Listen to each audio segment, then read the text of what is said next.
Welcome back to the Midnight Fire. Tonight, we climb high into the Iron Mountains, to a village where the mist never truly clears. Here, fate isn't written in the stars, it is woven on a loom. Sit close to the flames as we unravel the haunting legend of the Weaver of Red Silk.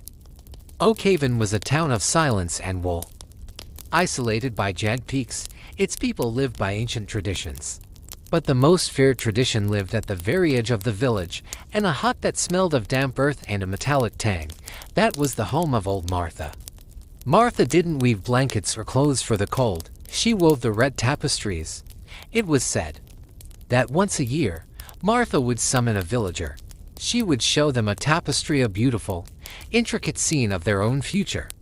But there was a catch. The scenes were always framed in a specific shade of red silk. A red so deep it looked like wet rubies. And whatever was woven in that red silk was how that person would meet their end. No one ever asked where the silk came from. They were too afraid of the answer. Julian was a man of logic, a traveler who had stayed in Oakhaven too long. He didn't believe in fate, and he certainly didn't believe in a magic loom. One night, driven by a mix of arrogance and curiosity, he broke into Martha's hut while she was away gathering herbs. He found a half-finished tapestry on the loom. It depicted a man falling from a great height, his body broken on the mountain rocks, and the man in the weaving looked exactly like Julian. Angered by the trick, Julian grabbed the spool of red silk to destroy it, but as the thread ran through his fingers, it felt warm. It didn't feel like silk at all. It felt like a vein. He looked closer at the jars lining the walls. They weren't filled with dyes or herbs. They were filled with the lifeblood of the previous subjects. Martha didn't just predict the end. She harvested it to weave the next story. It's a delicate process.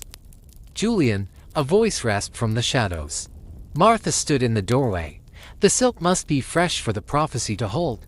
Julian tried to run, but his legs felt heavy, as if invisible threads were binding his ankles. He looked down and saw the red silk from the loom beginning to move on its own, slithering across the floor like a crimson serpent. The next morning, Julian's body was found at the base of Raven's Peak. The villagers sighed, calling it a tragic accident. But in the hut at the edge of town, Martha was already starting a new project.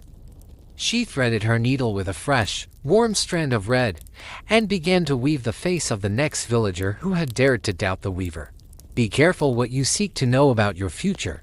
Some threads are better left unpulled. Thank you for joining us at the Midnight Fire. If you enjoyed this legend, hit the like button and subscribe to keep the fire burning. Until next time, watch your step in the mist.